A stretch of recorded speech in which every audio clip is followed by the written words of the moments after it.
Dimension में होता क्या है बेटा, ठीक है, कि जैसे एक ही फिजिकल क्वांटिटी के डिफरेंट यूनिट्स हो सकते हैं। सेम फिजिकल क्वांटिटी एक ही राशि के आपके अलग अलग यूनिट होते हैं। जैसे हम लोगों ने लिखा था कल क्या, मान लो लेंथ के लिए ले लिया metre, millimetre, centimetre, micrometre, nanometre, बहुत सारे यूनिट लिया था। तो इस कंट्रोवर्सी को दूर करने के लिए, ठीक है, यहाँ पे नेक्स्ट आपको सिस्टम दिया डायमेंशन, जिसका एक ही सेम क्वांटिटी का मतलब एक क्वांटिटी का डायमेंशन जो होता है वो ऑलवेज सेम रहता है, सिंगल रहता है, ठीक है। तो जो एक ही क्वांटिटी के कई चीज़ें हमें लर्न करनी पड़ती थी उसको हम सिंगल से क्या कर लेते हैं, काम चला लेते हैं, ठीक। अब यहाँ पे जो डायमेंशन हम लोग लिखते हैं बेटा, ठीक है, तो बेसिकली देखो इतनी क्वांटिटी होती है, उसी के बेस पर हम लोग सारे जितने भी नोन आपके हैं सबका डायमेंशन आप फाइंड कर सकते हो। जैसे हम लोग लिखते हैं मास, क्या लिखते हैं, मास। जो मास आपका होता है, अगर जहाँ भी डायमेंशन लिखना हो मास का, ऑलवेज किससे रिप्रेजेंट किया जाता है, एम। डायमेंशन अगर जहाँ भी लिखना है, मास है वो किलोग्राम में हो, कुंटल में हो, ग्राम में, मिलीग्राम में, किसी में भी हो, अगर आपका मास है, क्वांटिटी क्या है, मास है, द्रव्यमान है, तो डायमेंशन फॉर्मूले में ऑलवेज हम उसे किससे रिप्रेजेंट करेंगे, एम से रिप्रेजेंट करते हैं। दूसरा आपका होता है लेंथ, लेंथ लंबाई है, ठीक है, उस केस में चाहे किसी भी यूनिट सिस्टम में है ऑलवेज से रिप्रेजेंट करते हैं वहाँ पे एम से, ठीक। तीसरा लेंथ हम लोग क्या, टाइम, टाइम को ऑलवेज रिप्रेजेंट करते हैं किससे, टी से, ठीक। और एक एनदर हम लोग लिखते हैं इलेक्ट्रिक करंट, क्या लिखते हैं, इलेक्ट्रिक करंट। जहाँ भी इलेक्ट्रिक करंट आएगा यानी आई जहाँ भी आएगा बेटा उसकी जगह पर हम लोग रिप्रेजेंट करते हैं किससे, ए से। अगर डायमेंशन लिखना है कहीं भी तो किसी रिलेशन में आपका इलेक्ट्रिक करंट आ रहा है उसके डायमेंशन को लिखने के लिए हम लोग क्या लिखते हैं, वहाँ पे ए से रिप्रेजेंट करते हैं, ठीक। फिर आपका मास आ जाता है बेटा, एक आता है क्या, टेम्परेचर। अगर किसी क्वांटिटी में टेम्परेचर टर्म आता है, क्या आता है, टेम्परेचर आता है, तो टेम्परेचर के लिए हम लोग लिखते हैं बेटा क्या, कि कहीं कहीं अगर पुरानी एडिशन की बुक मिलेगी वहाँ थीटा भी मिल जाता है। मोस्ट ऑफ केसेस में आपको के मिलेगा बेटा, कहीं कहीं आपको थीटा भी होगा। इन्हीं इतने बेस क्वांटिटी के हद तक जितने भी हमारे नॉन क्वांटिटी है फिजिक्स में पूरा उनके डायमेंशन हम लिखते हैं, ठीक। इन्हीं की हेल्प से पूरा जितने भी नोन हैं हमारे, जितने फार्मूले हैं, जितने कॉन्स्टेंट है, कुछ भी एक्स वाई जेड, सभी के डायमेंशन इन्हीं तरह से आपका निकल जाता है। हम निकालेंगे कैसे उसको हम लोग सीख लेते हैं, ठीक। और डायमेंशन होता क्या है, किसी भी क्वांटिटी के जो फंडामेंटल टर्म्स हैं इनके जो पावर आपके होते हैं, क्या होते हैं, पावर जो हम रिप्रेजेंट करते हैं उसी को कहते हैं बेटा डायमेंशन कहा जाता है। क्या कहते हैं, डायमेंशन हिंदी में पढ़ा होगा तो बीमा उसे कहते हैं, क्या कहते हैं, बीमा पढ़े, ठीक है। तो ये कंडीशन हमारे डायमेंशन क्वांटिटी क्या होती है उसके बेस पर आप यहाँ से रिप्रेजेंट कर देते हैं। अब कंडीशन क्या हो रहा है, जो डायमेंशन हम लिख रहे हैं, जैसे बेसिक सबसे स्टार्ट करते हैं, आप पढ़े होंगे वेलोसिटी या स्पीड, स्पीड इक्वल टू लिखते हैं क्या, डिस्टेंस अपॉन क्या, टाइम। अब अगर स्पीड का हमें डायमेंशन निकालना हो क्या होगा, तो डिस्टेंस को किससे रिप्रेजेंट करेंगे बेटा, एम से, और टाइम को टी से। डायमेंशन हो गया एन के पावर, जब ऊपर ले जाएंगे तो साइन हमारा पावर का क्या होता है, रिवर्स हो जाता है, नीचे अगर पॉजिटिव बेटा तो ऊपर क्या हो जाएगा आपका नेगेटिव हो जाएगा, ठीक। तो ये स्पीड का डायमेंशन जो आपका हो गया वो मिल गया हमारा एन के पावर माइनस क्या, 1 हो गया। आप लोग पढ़ेंगे एक्सीलरेशन मैं बताया था, एक टू का delta V upon delta T या डी वी, डिफरेंशियल टर्म में पढ़ते हैं तो D V upon D T कहते थे। तो वेलोसिटी चाहे वेलोसिटी हो चाहे चेंज इन वेलोसिटी हो, डायमेंशन आपका वही है, वेलोसिटी हो बेटा या फिर चेंज इन वेलोसिटी हो, डायमेंशन क्या रहेगा आपका सेम सेम रहेगा। तो यहाँ पे जो डायमेंशन लिखेंगे तो एन टी के पावर क्या आएगा, -1 वेलोसिटी की जगह पे हो गया और टाइम की जगह पे क्या हो गया, टी हो गया। जब इसको आप सेव करेंगे तो क्या आ जाएगा, एन टी के पावर माइनस क्या हो गया आपका, एन टी के पावर -2 हो गया। तो ये डायमेंशन हमारा किसका हो गया, एक्सीलरेशन के लिए हो गया। तो एक्सीलरेशन का डायमेंशन हो गया एन टी के पावर माइनस क्या हो जाएगा, 2 हो गया। वेलोसिटी का हो गया एन टी के पावर -1, एक्सीलरेशन का हो गया एन टी के पावर -2 हो गया, ठीक। फिर हम लोग लेते हैं आप पढ़ते हैं पी करते हैं बी, संवेग पड़ा हुआ है कहते हैं, इसी को मोमेंटम कहते हैं, क्या कहते हैं, लीनियर मोमेंटम, ठीक है। लीनियर कह लो ऐसे पर मोमेंटम कहते हैं तभी हम वही लेते हैं, बट जब एंगुलर लेंगे तो आपका चेंज हो जाएगा, ठीक है। तो यहाँ पर अगर आप लीनियर मोमेंटम की बात करते हो बेटा, ठीक है, सभी लोग हिंदी वाले ही हैं,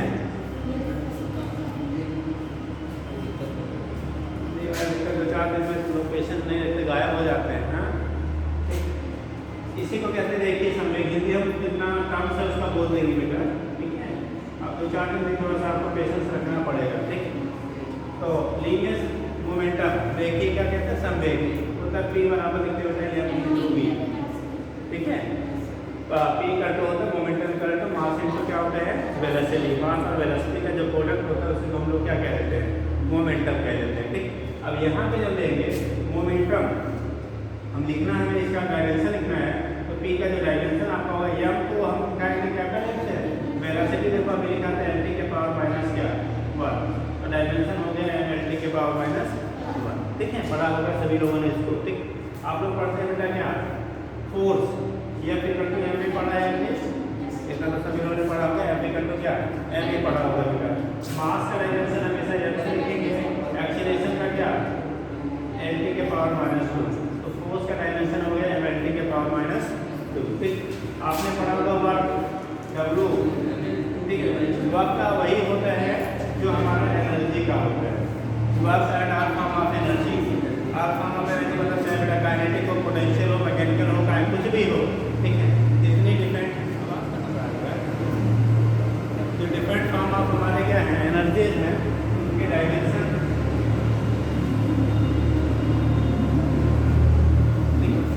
डिफरेंट फॉर्म ऑफ जो हमारे एनर्जीज होती है।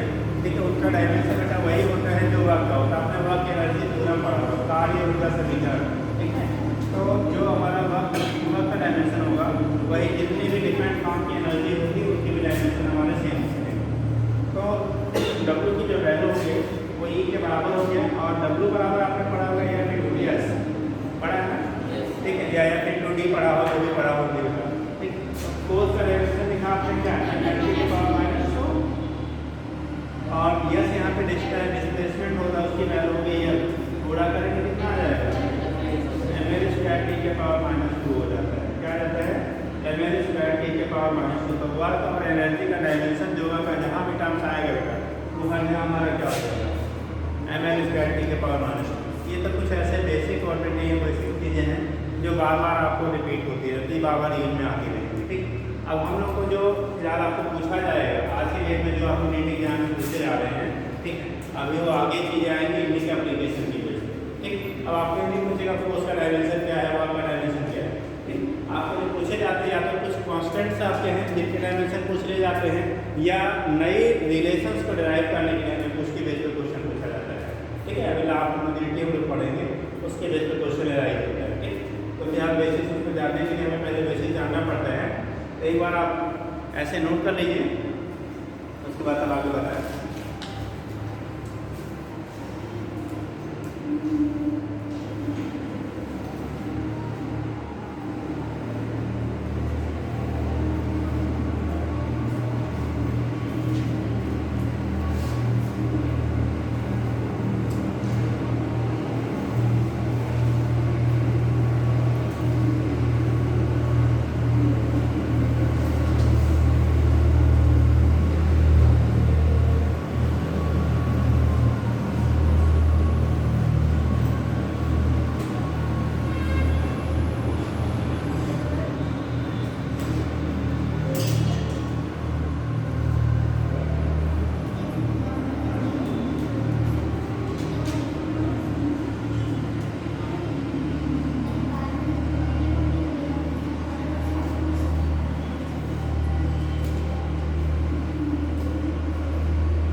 चलिए बेटा देखिए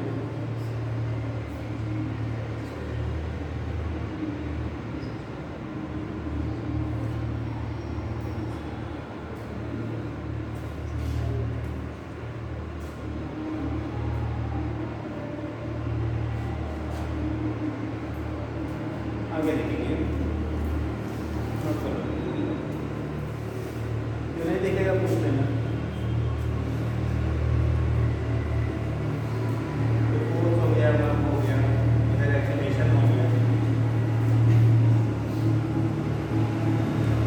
टाउ का क्या होगा, टार का डायमेंशन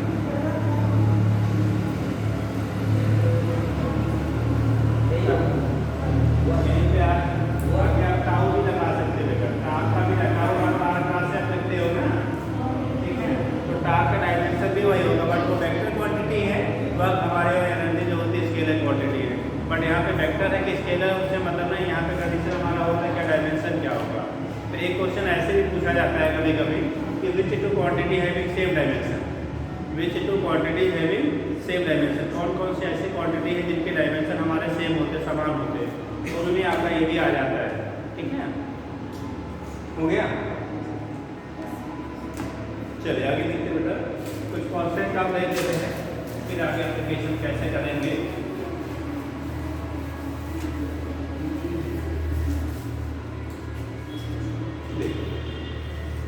सभी लोगों ने पढ़ा होगा ग्रेविटेशनल कांस्टेंट, पढ़ा है क्या?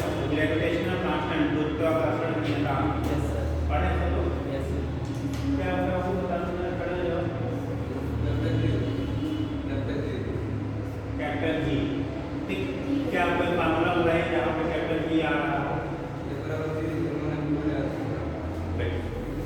दो मास पार्टिकल के बीच में अगर दो बॉडी है बेटा, m1 m2 मास की, एक m1 मास है, दूसरा हमारा कितना है m2 है, इनके बीच की दूरी अगर आपके बेटा r होता है, m1 m2 दो मासेस हैं, इनके बीच का सेपरेशन कितना है r है, तो इनके बीच लगने वाला जो फोर्स होता है हम लोग पढ़ते हैं G m1 m2 बाई क्या r स्क्वायर।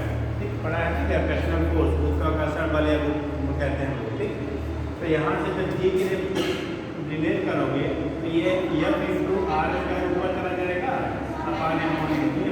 अगर हमें G का डायमेंशन निकालना है, इसका डायमेंशन G का अगर आपको डायमेंशन निकालना है उस कंडीशन में क्या होगा, देखो G का F कौन सा होता है एनर्जी के पावर माइनस कितना, R क्या है दूरी, इसका लिखते हैं m स्क्वायर अपान कितना m इंटू m कहते हैं m स्क्वायर, ऊपर आप शिफ्ट कर दीजिए, शिफ्ट करेंगे बेटा तो देखो क्या है m की पावर -1 है, ये की पावर 1 है, ये ऊपर जाएगा तो -2, 1 -2 दैट इज बचेगा माइनस क्या 1, m की पावर -1 l की पावर यहाँ पे 1 है, यहाँ पे दोनों पॉजिटिव पावर है तो मल्टीप्लाई होगा तो पावर ऐड हो जाएगा बेटा l क्यूब, और t के पावर कितना -2 हो गया, t के पावर क्या हो गया -2, तो g का डायमेंशन हो गया l के पावर -1 l क्यूब, t के पावर माइनस क्या होता है 2 के बराबर हो जाता है। तो यहाँ से कैपिटल G का डायमेंशन आपने फाइंड कर लिया। ऐसे ही हम लोग दो चार्ज पार्टिकल के बीच लगने वाला इलेक्ट्रोस्टैटिक फोर्स पढ़ा होगा, आप लोग को याद है क्या? दो अगर चार्ज पार्टिकल है उनके बीच लगने वाला वैद्युत बल इलेक्ट्रोस्टैटिक फोर्स, अगर चार्जेस Q1 Q2 है उनके बीच का सेपरेशन आ रहा है। हाँ फिर से बोलो, F इक्वल टू K क्या होता है? चलिए ठीक, तो यहाँ पे होता है जैसे हम लोग मास पार्टिकल के बीच में बात करते हैं, ऐसे दो चार्ज यानी आवेशों के बीच लगने वाला वैद्युत बल आपका होता है। जब चार्ज पार्टिकल के बीच में हम लोग बात करते हैं बेटा Q1 Q2 और सेपरेशन कितना है R, Q1 Q2 सेपरेशन कितना है आपका R है। यहाँ से जब दिखाते हैं तो F की जो वैल्यू होती है बेटा, यहाँ लिखते हैं 1/4 pi epsilon not Q1 into Q2 by R square. Same उसी पैटर्न में यहाँ G M1 into by R square था, यहाँ पे कांस्टेंट 1/4 पाई एप्सिलॉन नॉट है, Q1 इंटू बाई क्या होता है R स्क्वायर होता है। यहाँ से एप्सिलॉन 0 का पूछा जाता है, एप्सिलॉन 0 या एप्सिलॉन नॉट बोलते हैं, 0 बोलते जो भी आप कैलकुलेट करते आए हैं, तो एप्सिलॉन नॉट का निकालोगे तो आएगा 1/4 pi into Q1 into by बेटा R स्क्वायर। ये एप्सिलॉन नॉट का आपको मिला रिलेशन। देखो जिस भी क्वांटिटी का डायमेंशन निकालना है, एक ग्राफ निकालना है, थोड़ा आ जाता है बच्चा तो आगे थोड़ा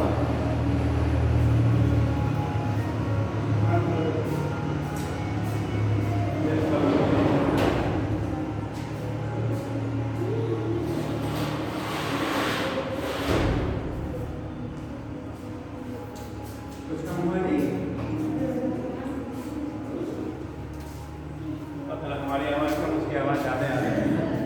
चलो इस कंडीशन में क्या होगा, यहाँ पे एप्सिलॉन नॉट की जब मिलेगा 1/4 पाई Q1 Q2 by R square. देखो बेटा बहुत सारे ऐसी क्वांटिटी आपकी होती हैं जो आपका यूनिट एंड डायमेंशन लेस होता है। ठीक, तो अब कौन कौन सी डायमेंशन लेस होती है टूल। जैसे हम लोग लेते हैं बेटा जहाँ पे एंगल की बात आती है, क्या होता है एंगल, ज्योमेट्रिक फंक्शन जो आपके होते हैं साइन कास टेन, ठीक है, एक्सपोनेंशियल कंपोनेंट, वो सारे हमारे डायमेंशनलेस होते हैं।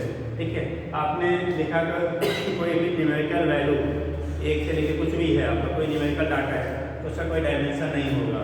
पाई कैसा है डायमेंशनलेस, अरे भाई पाई कितना होता है 22/7 पढ़ाओगे 22/7, ठीक, तो वो वही क्या न्यूमेरिकल वैल्यू है, उसका भी डायमेंशन क्या हुआ डायमेंशनलेस क्वांटिटी होती है। तो ऐसी जो क्वांटिटी होती है वो हमारी क्या रहती है डायमेंशनलेस। तो जब डायमेंशन लिखेंगे तो जिसका डायमेंशन होता ही नहीं उसको हम छोड़ देते हैं। ठीक, तो यहाँ पे एप्सिलॉन नाम का डायमेंशन आपको लिखना है बेटा, तो आएगा 1/f, 1 बाई क्या f, और f का डायमेंशन अभी क्या बताया था mnt की पावर -2। q बराबर होता पड़ा होगा it, q फिर से क्या पड़ा होगा बेटा it, सब पड़ा है सब बोल q इक्वल टू it, और it into it i square t square, ठीक है, एक लाइन पहले लिख लेते हैं तब बताते हैं। 1/4 पाई f i square into t square upon r square. अब लगते हैं क्योंकि एक स्टेप आपको बढ़ा दिया हमने, ये डायमेंशनलेस हो गया बेटा, तो इसको हम लोग इग्नोर कर देंगे।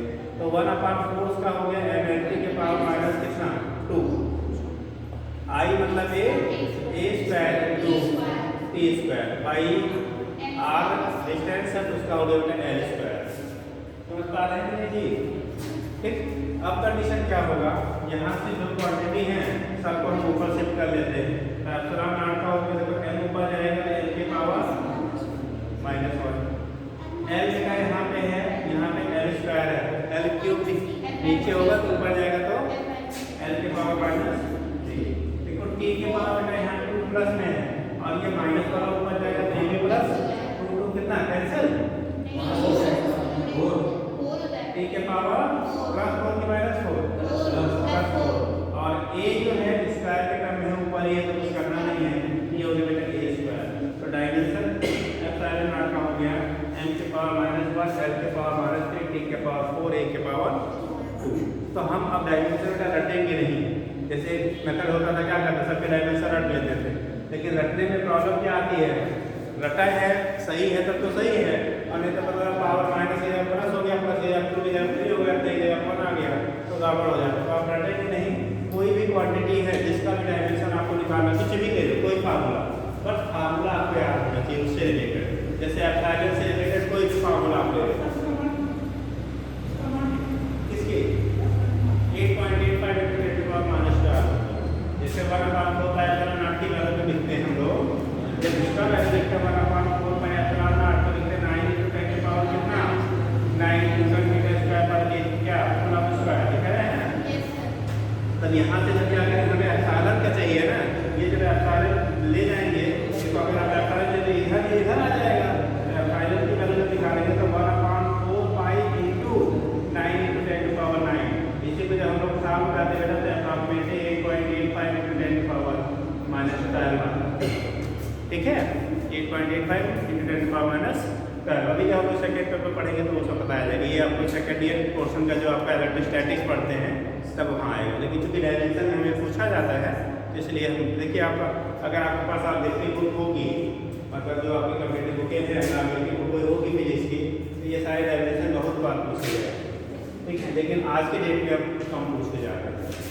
ठीक, पुराने टाइम में आपका होगा, अगर आपको कोई बुक है जहाँ पे आप देखते हैं तो कई बार आपका रिव्यू नहीं है भाई देगा ना, ठीक, तो उस केस में आपको कई बार वो क्वेश्चन आपके क्या हुए हैं रिपीट हुए, ठीक। तो इस तरह से डायमेंशन की वैल्यू कोई भी आपको निकालना है तो आप निकाल सकते हैं, किसी भी फार्मूला हम लोग पढ़ते हैं PV = RT, पढ़ा है गैस क्वेश्चन, हाँ आदर्श गैस समीकरण, PV = क्या पढ़ा है nRT, n मोल्स के लिए होता है, अगर सिंगल मोल के लिए लेंगे तो PV = क्या लिखते हैं RT लिखते हैं। आपको खुद बता दो PV = RT में R का डायमेंशन हमें फाइंड करना है, dimension of R gas constant होता है। PV = इसको पहले नोट कर लीजिए, आप बता दो PV = RT में R गैस कांस्टेंट है बेटा, उसका डायमेंशन निकालो, फाइंड डायमेंशन ऑफ क्या R हमारा गैस कांस्टेंट है, कोई आप बोर्ड, ठीक है, इसे वाला बोर्ड कहते हैं ना, हिंदी वाला ही बोलते हैं आपके पास, ठीक, ये अभी हम सब बता रहे हैं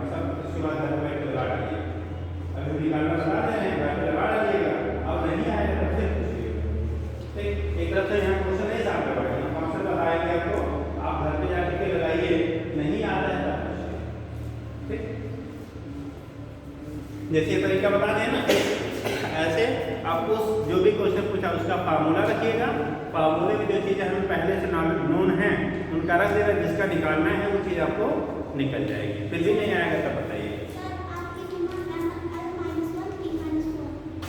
देखिए P V equal to R T लिखा बेटा यहाँ पे। अब हमें आर का डायमेंशन निकालना था, किसका डायमेंशन निकालना था, आर का डायमेंशन निकालना था। अब आर का डायमेंशन निकालना तो आर इक्वल टू हो जाएगा पी वी बाई कितना, टी। पी यहाँ पे प्रेशर होता है। अब देखो पी इक्वल टू आपको pressure P equal to F by A पढ़ा होगा, फोर्स पर यूनिट एरिया, एक आम क्षेत्रफल पे लगने वाले बल को हम लोग क्या कहते हैं, दाब कहते हैं, हिंदी में ऐसे पढ़ा होगा, ठीक है। उससे जो इंग्लिश में बोलते हैं फोर्स पर यूनिट एरिया, ठीक। तो फोर्स का डायमेंशन क्या होता है, mnt के पावर -2, और एरिया का, अरे लंबाई को भी चौड़ाई बड़ा होगा ना, ठीक है, साइड का स्क्वायर। तो ये हो गया, बचेगा बेटा mn के पावर -1 t के पावर -2। जो कॉमन चीज़ है आप बार बार जब करोगे ना वैसे आपको याद रहेगा, निकालने की जरूरत नहीं पड़ेगी, ठीक। अब यहाँ पे हमें चाहिए था, लिखना था बेटा, तो प्रेशर का डायमेंशन हमने आपको अलग से बता दिया, ठीक। तो लिखा क्या, mn के पावर -1 है बेटा, और t के पावर -2, ठीक। b बालून है, बालून मतलब length into width into height, आयतन बराबर लंबाई बटे चौड़ाई बटे ऊंचाई, ठीक। ये हो गया बेटा l क्यूब अपॉन t क्या है,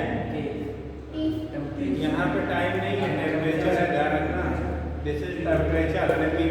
P pressure, V volume, V velocity नहीं है यहाँ पे, बी वॉल्यूम, पी यहाँ मोमेंटम नहीं है, प्रेशर है, आर गैस कांस्टेंट, टी यहाँ पे टेम्परेचर होता है, नॉट टाइम, ठीक। तो एक चीज ये भी ध्यान रखना चाहिए, क्योंकि एक ही सिंबल कई जगहों पे यूज होता है। जैसे हम लोग पी लिखते हैं, पी फॉर प्रेशर पढ़ा, ठीक है। पी हम लोग पढ़ते हैं कहाँ पे, मोमेंटम, क्या पढ़ते हैं, मोमेंटम। पी फॉर क्या, पावर, कौन वाला पी है, ठीक है। अब ये आपको उस फार्मूला डिसाइड करना कौन है वो पी, ठीक। जैसे पी वी का लिखा आर टी, यहाँ पी पावर वाला नहीं है, ये कौन वाला है, प्रेशर वाला है। ये आपको अपने दिमाग से वो करना होगा, यहाँ कौन सा क्या सिम्बलाइज कर रहा है। आपका जब P equal to F V, तो ये क्या होगा, पी यहाँ पे क्या हो जाएगा, मोमेंटम है, ना कि आपका क्या प्रेशर और पावर है, ठीक। तो वो जो फार्मूले क्वांटिटी दी है जिससे रिलेट हुआ है, उससे हम डिसाइड करते हैं वो सिंबल उस समय किसको रिप्रेजेंट कर रहा है, ठीक है। अब देखो यहाँ पे टी, यहाँ पे क्या होगा, टेम्परेचर का ये लिखेंगे, ठीक। या हो सकता है पुराने बुकों में आपको थीटा भी मिल जाए, ठीक। तो कंडीशन क्या होगा, अब इसको आप ऊपर से कर लीजिए, ये ऊपर से करेंगे तो ये कंडीशन क्या हो जाएगा, ml के पावर -1 t के पावर -2 और l क्यूब, ये कंडीशन हो गया m, l के पावर हो जाए कितना, -1 + 3 बचेगा 2, t के पावर -2 और k के पावर ml स्क्वायर t के पावर -2 k के पावर -1 हो गया। तो ये हमारा गैस कांस्टेंट r का डायमेंशन हो गया, क्या, गैस कांस्टेंट r का डायमेंशन। ऐसे ही घर पे बैठ के बहुत सारे क्वेश्चंस आपको मिल जाएंगे, ठीक है। आइए उसमें से आप एक बता देते हैं, बाकी घर से करना ला हमें क्या बता बाकी घर से करिए, नहीं आएगा सब कुछ। जैसे इन्होंने कोडी आगुड़, कोडी आगुड़ एंगुलर क्या, मोमेंटम, अब हिंदी थोड़ा कंफर्म कर लेना है। कोडी आगुड़ एंगुलर मोमेंटम और आगुड़ का मतलब टाट,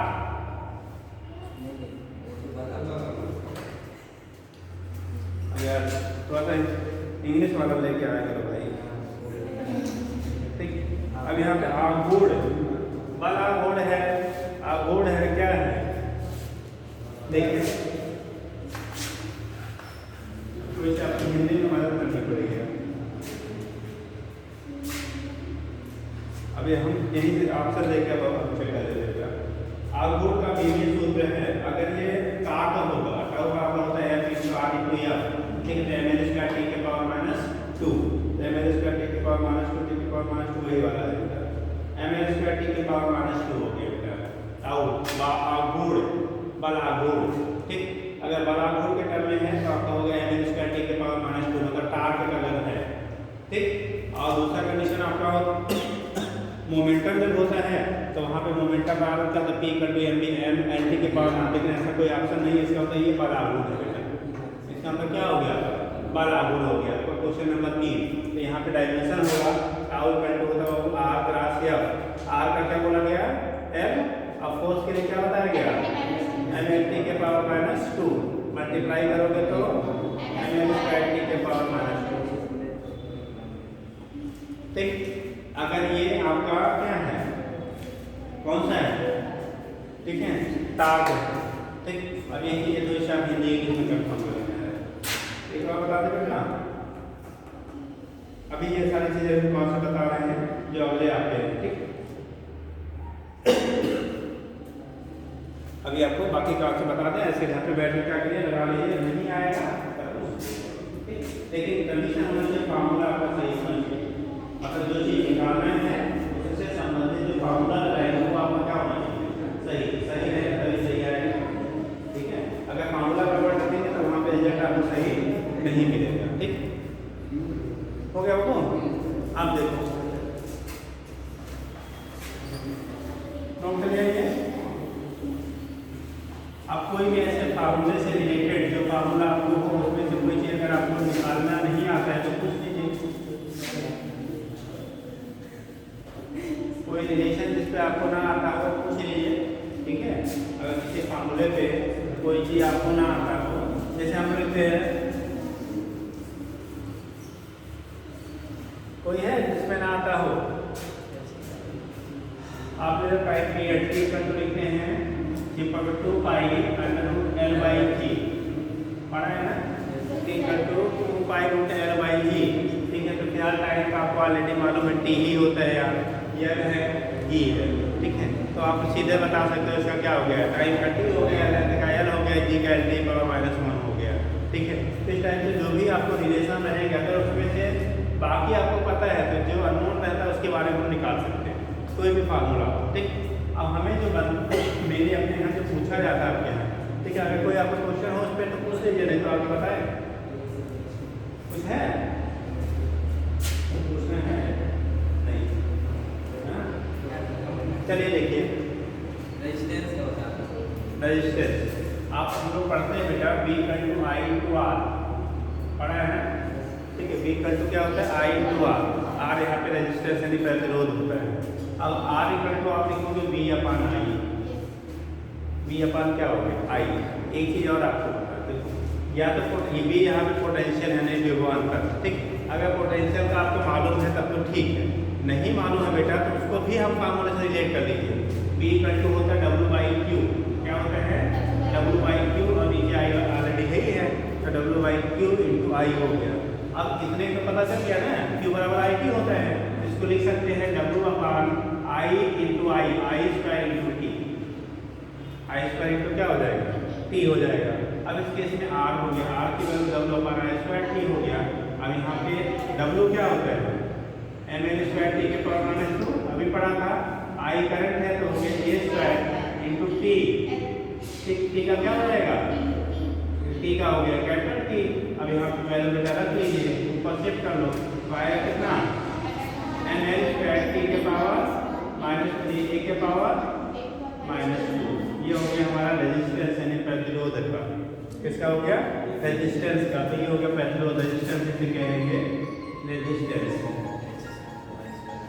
और रेजिस्टेंस का डायमेंशन हो गया एम एल स्क्वायर टी के पावर माइनस 2 ए के पावर माइनस क्या, एम एल स्क्वायर टी के पावर माइनस ए के पावर माइनस 2 हो गया। ठीक, तो इसके बेस पे आपका रिप्रेजेंटेशन हो जाता है, क्या होगा कैसे होगा वहाँ से आप डिटरमाइन कर लेते हैं। ठीक है, हो जाएगा। अब हम लोग करते बेटा एप्लीकेशन, क्या क्या हम बेसिकली डायमेंशन का यूज करते हैं और कैसे आपको क्वेश्चन पूछे जाते हैं। ठीक, अभी आज की टाइम पे पहले तो ऐसे डायरेक्ट पूछते चलता, पहले कांस्टेंट वगैरह कई बार डायमेंशन आपको पूछे गए हैं। ठीक है, अभी जो पूछे जाते हैं एक क्वेश्चन एक फॉर्म में दिया होता है, उसको रिलेट करके हमें दूसरे फॉर्म में क्वेश्चंस निकालने होते हैं। एक फॉर्म में दिया होता है, दूसरे फॉर्म में क्या करते हैं, क्वेश्चन फॉर्म में रिलेट करके निकालते हैं। कैसे होगा, एक पेज और बेटा कोई लोग रफ पर कल के द्वारा एग्जाम में कैंसिल हो गया,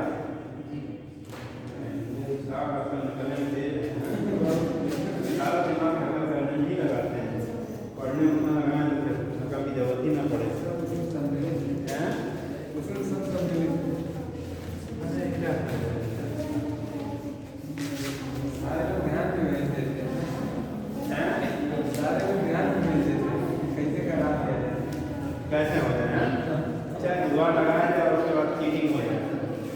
क्या करें, शुरू से वही से करते, ऐसे करते शुरू से पास होते आए हैं जुगाड़ से, और गलती से ऐसे जुगाड़ वाले कंपनी भी पा जाते हैं।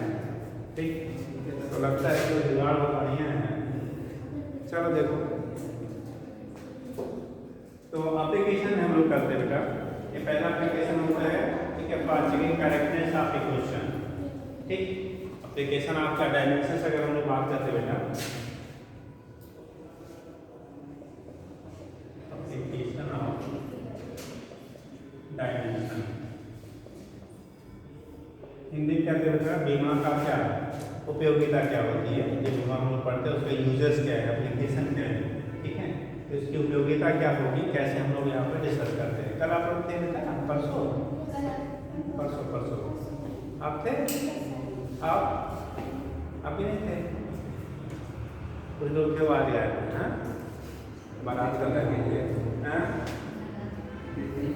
हाँ, तो देखने के लिए आते हैं कि बारात करने चले गए होंगे, कुछ है, किसी घर की दूरी बढ़ गई होगी, लगन भी तेज यहाँ पे कई कारण है ना।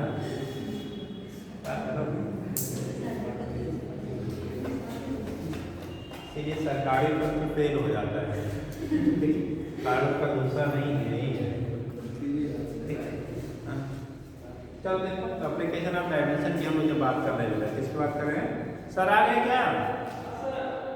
आज हम लेट हो गए थे यार, आगे बस 5 मिनट छोड़ रहे हैं यार, हमारा लेट हो गया था ना, वो लोग आ गए यार। चलो देखो, तो जब हम डायमेंशन ऑफ अपने एप्लीकेशन की पहला हम होता है तो check the correctness of equation. क्या करेंगे, कोई भी समीकरण दिया गया है क्या वो सही है या गलत है, उसको हम इसके बेस पे क्या कर सकते हैं, चेक कर सकते हैं। टू चेक द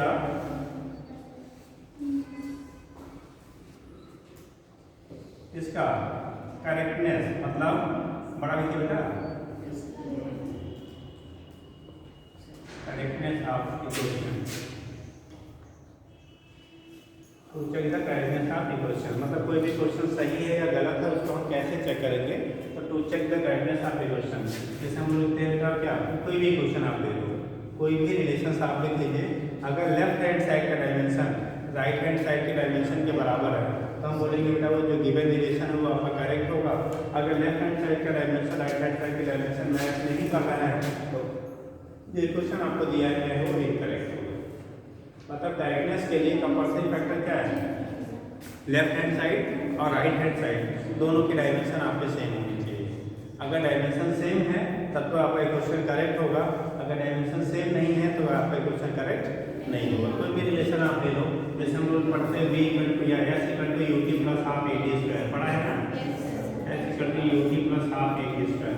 अब ये सही है या गलत है, ये क्वेश्चन विल बी करेक्ट और इनकरेक्ट, तो उसके बेस पे क्या करेंगे, s क्या है बेटा, जो डिस्प्लेसमेंट लेते हैं विस्थापन यहाँ होता है, इसी क्वेश्चन में ये विस्थापन देता है बेटा। ठीक, तो उसके कुछ भी हो, डिस्टेंस और डिस्प्लेसमेंट हो या नहीं लिखेंगे। इधर क्या है, u इनिशियल वेलोसिटी प्रारंभिक वेग कहते हैं, अब वेलोसिटी का डायमेंशन होता है l के पावर माइनस क्या 1। ठीक, और दूसरा क्या है time t plus half dimension less हो गया, न्यूमेरिकल वैल्यू होता है कोई डायमेंशन नहीं होता बेटा। ठीक, a का डायमेंशन l की पावर -2 इनटू t स्क्वायर। देखो लेफ्ट साइड का डायमेंशन l मिल रहा है आपको, इसको ऐसे भी लिख सकते हैं l के पावर 0 l इंटू t के पावर 0। कंपेरिजन करते समय इस तरह से भी करते हैं, इसको ऐसे लिखिए या आप इसमें l के पावर 0 l इंटू t के पावर 0, ये दोनों चीजें सेम रिप्रेजेंटेशन होता है। ठीक है, जहाँ जरूरत है हम इस टर्म में भी यूज करेंगे, फिलहाल यहाँ पे ऐसा टर्म की जरूरत नहीं पड़ रही है। ठीक है, तो नहीं ये डायरेक्ट हम लिख दे रहे हैं। देखो यहाँ पे l के l है बेटा, t के पावर -1 t के पावर +1, ये दोनों कैंसिल, बचा क्या l प्लस l t के पावर -2 t के पावर +2, ये भी कैंसिल, तो बचा क्या l। ये l मतलब डायमेंशन तो l रह गया ना, 2l लिखेंगे तो 2 डायमेंशन है, सबसे कोई मतलब नहीं है। तो लेफ्ट साइड राइट साइड दोनों के डायमेंशन सेम है, इसका मतलब equation will be dimensionally correct. अगर किसी भी कोई भी समीकरण दिया गया है उसके लेफ्ट हैंड साइड का डायमेंशन राइट हैंड साइड के डायमेंशन के बराबर है बेटा, तो वो इक्वेशन डायमेंशनली हमारा क्या होगा, करेक्ट होगा। अगर आपका नहीं है तो उसके हम लोग कहते हैं इक्वेशन विल बी डायमेंशनली कैसा इनकरेक्ट। बट जितने भी फिजिक्स हम लोग इक्वेशन पढ़ते हैं जो एक्यूरेट दी गई है वो सब रिलेशन क्या डायमेंशन नहीं करेक्ट होता है। बस वहाँ पे जहाँ पे डायमेंशनलेस क्वांटिटी आपकी रहती है उसके बारे में आपको पता हो। जैसे आपको ये पता है कि डायमेंशनलेस है तब तो आपने सेट कर लिया, अब इसके बारे में पता नहीं होता तब क्या कहते थे, गड़बड़ हो सकता था। तो अगर आपको डायमेंशनलेस क्वांटिटी के बारे में इन्फॉर्मेशन है तो लेफ्ट हैंड साइड का डायमेंशन राइट हैंड साइड के डायमेंशन के बराबर है तो बोलेंगे क्वेश्चन डायमेंशनली करेक्ट होगा। अगर बराबर नहीं है तो क्वेश्चन विल क्या डायमेंशनली इनकरेक्ट हो जाएगा। तो इतना कर लीजिए बेटा, आप सब दूसरे आ गए हैं तो पढ़ा देते 10 मिनट और तो बाकी इसको करते हैं, ठीक है। इस पे आगे कर दिए कारण मेन जो आपको आज के डेट में इसमें पूछा जा रहा है वो अभी बचा हुआ है। डायमेंशन पे आज के डेट में जो पूछा जाना है वो अभी आपका बचा हुआ है, उसका बताएंगे, ठीक है।